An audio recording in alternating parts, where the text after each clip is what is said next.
স্নান করে বেরিয়ে গেছি। সকাল থেকে আজকেও কিছু ভিডিও করা হয়নি। আজকে একটু দেরি করে মানে সুজাতা এসেছে বলে আমার সব কিছু একটু হচপচ হয়ে গেছিলো সকাল থেকে। তো না, সুজাতা আজকে এসেছে, আজকে থেকে আমার শান্তি। তো চলো রেডি হয়ে আমি অফিসে যাই, পরে দেখা হচ্ছে।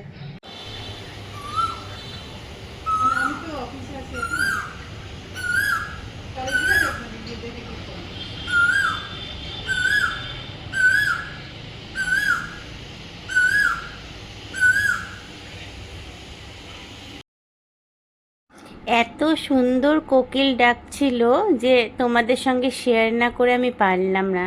আর জানো তো, এই আমাদের এই পিছনের যে বাগানটা আছে, এখানে একটা কোকিল খুব ডাকে, এত ভালো লাগে না শুনতে, কি বলবো। অফিস ছুটিয়ে যাওয়ার পরেও যেতে পারছি না বৃষ্টির জন্য। এই কমলো কমলো একটুখানি।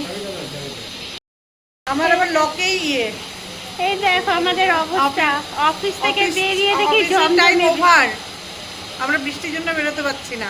আর এটা হলো গৌতমের জন্য, ও আমাদেরকে আটকে রেখেছিল। আর আমরা ভিতর থেকে কিছু বুঝতেও পারিনি যে এত জোরে বৃষ্টি পড়ছিল, বুঝতেই পারছিলাম না। এখন রেনকোট পরে যেতে হবে, ভিজে ভিজেই যেতে হবে। রেনকোট পরেই যাই, আর কি করা যাবে। চল রেনকোট পরেই আজকে চলে যেতে হবে। Bye bye.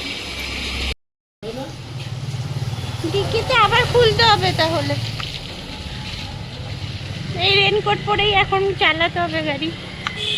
একটু তাও কমলো বৃষ্টিটা। কি শাস্তি দেখো তো, আমিও রেনকোট পরলাম, বৃষ্টিও থেমে গেল। যে পুরো রাস্তাটাও এই রেনকোট পরেই আসতে হলো আমাকে। আর এই বৃষ্টি না পড়লে রেনকোট পরে গাড়ি চালানো যে কি শাস্তির। উফ, এই বাড়ি পৌঁছালাম এখন। এই অফিস থেকে ফিরলাম এখন, কিন্তু এখন আমার বেশি বসার টাইম নেই, কেননা আজকে শ্যাম্পু করতে হবে। শ্যাম্পু করব, তারপরে বৃহস্পতিবারের পুজো দিব, ওটাই তো অনেকক্ষণ টাইম লাগে আজকের দিনে। তো পুজো করব, তারপরে গিয়ে জিমে যাব। আর যদি সাগরদাকে ফোন করব যে অল্টারটা যদি হয়ে যায়, ব্লাউজের অল্টারটা, তাহলে ওটাও নিয়ে নেব। তো এখন প্রচুর কাজ, আমাকে পটাপট সব কাজগুলো করতে হবে। তো চলো পরে আসছি, দেখি কখন টাইম পাই। আবার থেকে বেরোলাম, জিম ভিজা ছিল, জিম করে এখন চুলটা খুলে দিলাম, আবার আরো ভিজে বেঁধে রাখছিলাম।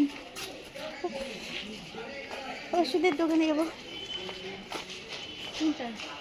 আসতে ওই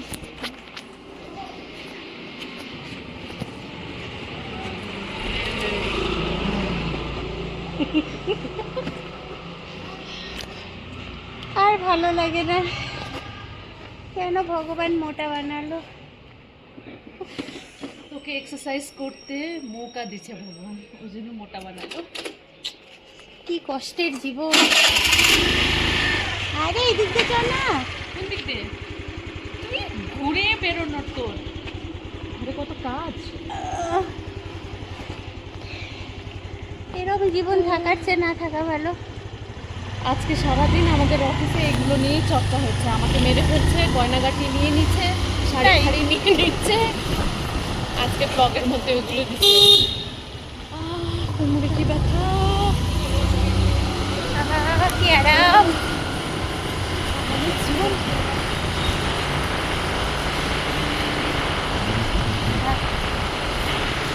কি হারে ঘামি আমরা জিমে, চিন্তা করতে পারবো না, মনে হবে কেউ যেন স্নান করিয়ে দিয়েছে পুরা। আর এখন এই ঘামের মধ্যে হাওয়াটা লাগছে না, দারুণ হাওয়া।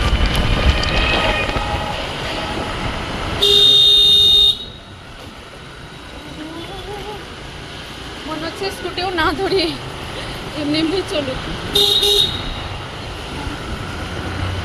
কতের তো 12টা বাজে দিচ্ছে। আর এখানে আমি দেখো দুটো শাড়ির ভিডিও বানাচ্ছিলাম আমার এক ফ্রেন্ডের, মানে ফ্রেন্ড বা প্লাস কলিগ দেবিকাদির মেয়ের কোনো একটা ফাংশানে লাল পাড় সাদা শাড়ি লাগবে। তা আমি ওই জন্য আমার দুটো শাড়ির ভিডিও করে পাঠালাম কোনটা চলবে দেখার জন্য।